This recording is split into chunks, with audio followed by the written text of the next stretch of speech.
Hello guys, I hope you all are good and doing great in your life. Let's start our today's current affairs session.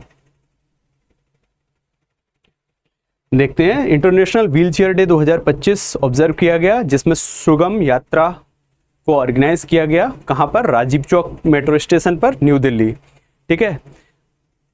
Department of empowerment of person with disability, union minister of social justice and empowerment and office of the chief commissioner for Persons with disability, ये लोग यहाँ पर main role में रहे।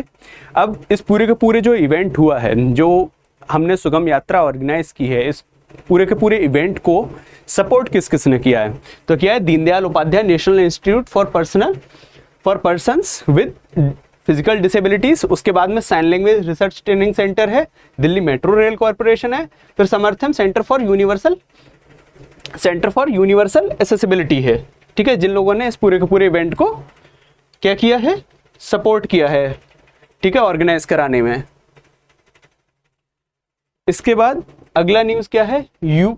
UK ने reaffirm किया है bilateral ties को, जो हमारे रिलेशंस वगैरह थे उनको दोबारा से हमने देखा है, उन पर गौर किया है। ठीक है, कब किया है? तो 13th economic and finance dialogue जो हुआ है, कहाँ? लंदन में। जिसमें कौन कौन था? इंडिया की फाइनेंस मिनिस्टर श्री निर्मला सीतारमन जी थी, और यूके के जो चांसलर है रैकेल रिव्स, ये थे।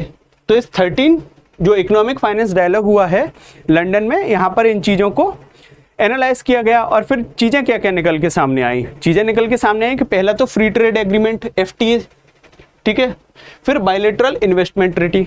अब बायलैटरल इन्वेस्टमेंट ट्रीटी किसी एक पर्पस के लिए होगा, दोनों लोग मिलके इन्वेस्टमेंट कर रहे हैं, तो वो पर्पस क्या क्या है? इंडस्ट्रियल स्ट्रेटजी को ध्यान में देना है हमें, क्लीन एनर्जी को ध्यान में रखना है हमें फोकस किन किन एरिया पे करना है? क्रिएटिव इंडस्ट्रीज जो हैं उनके बिल्डअप की बात करनी है, फाइनेंशियल एंड बिजनेस सर्विसेज की बात करनी है, और डिफेंस सिस्टम को एक साथ मिलके इन चीजों पर काम करना है और मजबूत करना है। ठीक है, फिर उस चीज को ही देखते हुए आउटकम क्या निकला? इंडिया और UK defence industrial road map को स्ट्रेंथ करने की बात की गई है विद कोऑपरेशन।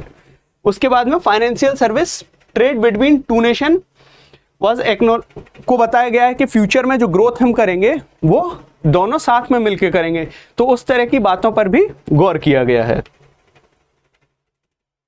आगे बहुत दिनों के बाद, जो हमारी लगभग 29 साल के बाद में हमारी जो प्रेसिडेंट हैं श्रीमती द्रौपदी मुर्मू, वो कहाँ गई? स्लोवाकिया। ठीक है, स्लोवाकिया 29 साल के बाद में कोई इंडिया से प्रेसिडेंशियल विजिट हुई है। अब स्लोवाकिया कहाँ है? स्लोवाकिया का बॉर्डर इस तरह से लगता है, इधर तुम्हारा हो गया ऑस्ट्रिया, इधर हो गया हंगरी, और ये हो गया तुम्हारा स्लोवाकिया। ठीक है, ठीक है। तो स्लोवाकियन जो प्रेसिडेंट हैं वो और हमारी प्रेसिडेंट दोनों ने मिलकर मीट की। इस मीट में जो चीजें निकलकर सामने हैं, क्योंकि दो लोग आपस में मिल रहे हैं इतने सालों के बाद तो कुछ एक आउटकम भी निकल के आना चाहिए उस मीट का। वो रिजल्ट क्या थे? स्ट्रेंथन बायलैटरल कॉर्पोरेशन की बात की गई, प्रोडक्टिव डायलॉग रहे, जिनमें से क्या बात की गई? Growing interest in Indian culture, creative economy की बात की गई। वेब समिट में इनको इनवाइट किया गया है, जो वेब समिट कब होगी? 1 मई से 4 मई।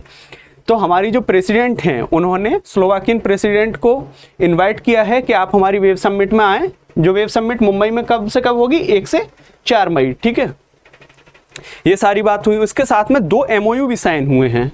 ठीक है, वो MOU किसके पर्पस के लिए हैं? नेशनल स्मॉल इंडस्ट्री कॉरपोरेशन के लिए हैं। ठीक है, दूसरा किन किन के बीच में हुआ है?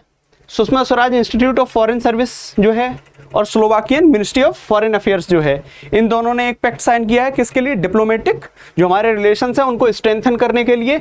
और जो पहला MOU साइन हुआ वो किन किन के बीच में हुआ? नेशनल स्मॉल इंडस्ट्री कॉरपोरेशन और स्लोवाकियन बिजनेस एजेंसी के बीच में हुआ है। किसके लिए? MSMEs के ग्रोथ के लिए, उसके डेवलपमेंट के लिए। ठीक है, तो ये 2 MOU अभी साइन हुए हैं इस मीट के दौरान। आगे देखते हैं, हमारे श्री प्रधानमंत्री जो हैं उनको UAE गए, तो वहां पर जो ऑनर अवार्ड मिला है, क्या है उस अवार्ड का नाम? शेख हमदान बिन मोहम्मद बिन राशिद अल मखतूम का। और जब मीट हुई तो उस मीट के ड्यूरिंग कौन कौन वहां पर थे? प्रिंस ऑफ दुबई थे, डिप्टी प्राइम मिनिस्टर थे और डिफेंस मिनिस्टर ऑफ यूएई थे। ठीक है, हिस्टोरिकल मीट हुई, यही सारी चीजें हुई हैं। यहाँ पर क्या हुआ, बात की है कि हम दोनों लोग जिस तरह से अपनी पार्टनरशिप को बिल्ड कर रहे हैं, यूएई जिस तरीके से इंडियंस को अलाउ कर रहा है कि आप हमारे यहाँ आकर बिजनेस करिए, ओपननेस दिखा रहा है अपने दोनों कंट्रीज के बीच में, इन सारी चीज़ों को हम एज इट इज़ बनाए रखेंगे। इन सारी चीज़ों पर बात हुई। फिर जो मेन कोर एरियाज होते हैं किसी भी कंट्री के लिए, जैसे एजुकेशन हो गया, डिफेंस हो गया, इंडस्ट्रियल डेवलपमेंट हो गया, इन सारी चीज़ों पर बात हुई कि टेक्नोलॉजिकल डेवलपमेंट और इन सब के लिए हम साथ मिलकर काम करेंगे। इवन फॉर द स्पोर्ट्स भी इन चीज़ों पर बात की गई है इस बार। आगे देखते हैं, सिनर्जी मरीन ग्रुप के जो फाउंडर हैं राजेश उन्नी, उनको क्या मिला है? नेशनल मैरीटाइम वरुणा अवार्ड मिला है। ठीक है, और ये अवार्ड दिया किसने? Director general of shipping Shyam Jagannathan ने दिया है। ठीक, 62nd national maritime day Mumbai में जब हुआ तो उसके ड्यूरिंग इनको ये अवार्ड मिला है। आगे देखते हैं, जो ओलंपियन है हमारे पेरिस ओलंपियन विजयवीर सिंधु, उन्होंने इंडिया को 4th गोल्ड मेडल दिया है। कहां पर? ISSF World Cup 2025 men's 25 metre rapid fire pistol event में। ठीक है, स्कोरिंग 29 हिट्स किए इन्होंने और उसके बाद में इनको गोल्ड मिला। वहीं पर इटली के जो थे रिकार्डो, उन्होंने 28 हिट किए तो उनको सेकंड मिला। और फिर थर्ड पर जो है वो चाइना के यांग योहो रहे हैं। आगे देखते हैं, रामशाह पांडे जो पद्मश्री अवार्डी थे वो एक्सपायर हो गए हैं, एमपी से बिलोंग करते थे। ठीक है, उनका जो एक इंपॉर्टेंट चीज है, legendary exponent of Rai folk dance. ठीक है, बर्थ उनका कब हुआ था? 1933 में हुआ था। पद्मश्री कब मिला? 2022 में पद्मश्री मिला है। ठीक, आगे देखते हैं, नेशनल सेफ मदरहुड डे, जिसका इस बार थीम क्या है कि अगर हेल्दी शुरुआत होगी तो फ्यूचर कैसा होगा? होपफुल, आशावादी रहेगा। तो हेल्दी बिगनिंग्स, होपफुल फ्यूचर्स। अगर शुरुआत स्वस्थ हो तो हम अच्छे बेहतर भविष्य की कामना कर सकते हैं। ठीक है, फोकस क्या है? वही सारी चीजें जिन पर हम कल बात कर रहे थे कि जो मैटरनल हेल्थ है उसको अगर स्ट्रांग कर दिया जाए तो जो बच्चा है, जो बेबी है, वो भी स्ट्रांग रहेगा। ठीक है, फिर उसमें ये माल न्यूट्रिशन वगैरह की कमी नहीं रहेगी।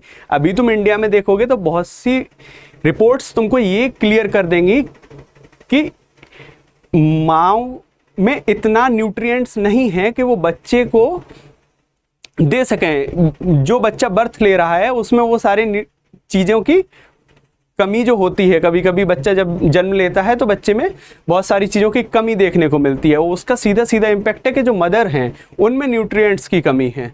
तो उन सारी चीज़ों की फोकस एरिया की बात की जा रही है कि उस न्यूट्रिशन को प्रोवाइड कराया जाए और ये जो रिपोर्ट्स वगैरह आती हैं उनमें इम्प्रूवमेंट रहे। ठीक है, अब ये मनाया क्यों जाता है? मनाया जाता है कस्तूरबा गांधी जी के जन्म दिवस पर। ठीक है, और ये शुरुआत कब हुआ? ये इनिशिएट हुआ 2003 में। क्या किसने? व्हाइट रिबन अलायंस इंडिया ने ये शुरू किया था। ठीक है, 90th birth anniversary of Kasturba Gandhi पर ये ऑब्जर्व किया गया है। ठीक है, आगे देखते हैं, इसमें दो न्यूज़ें हैं। पहला तो ये है कि जापान ने 3D कंस्ट्रक्टेड पहला रेलवे स्टेशन बनाया है वर्ल्ड में। ठीक है, जो कंप्लीटली 3D कंस्ट्रक्टेड है। जापान ही इस तरह के इनोवेशन सबसे ज़्यादा करता है, ऐसा नहीं केवल जापान करता है, लेकिन मोस्टली तुम देखोगे तो जापान और चाइना ही इन चीज़ों में सबसे ज़्यादा तुमको देखने को मिलेंगे। तो वर्ल्ड का first 3D printed railway station Japan ने बनाया है, हाउत्सिमा स्टेशन जिसका नाम है।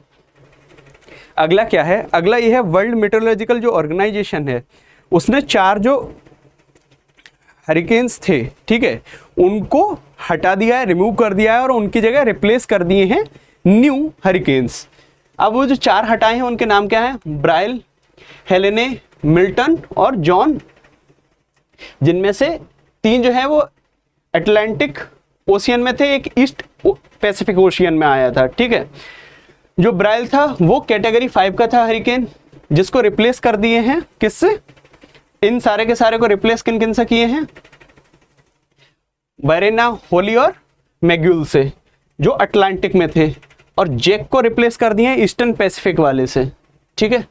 तो 4 जो नाम रिप्लेस किए हैं, ये 4 नाम इंपॉर्टेंट है, और जिनसे रिप्लेस किए हैं वो 4 नाम इंपॉर्टेंट है, ठीक है। आज के करंट अफेयर के सेशन में हमारे पास जो न्यूज़ थी उनको हमने कवर किया। इस तरह से आप हमारे साथ करंट अफेयर के सेशन में बने रहिए। All the very best for your exams, stay happy and healthy.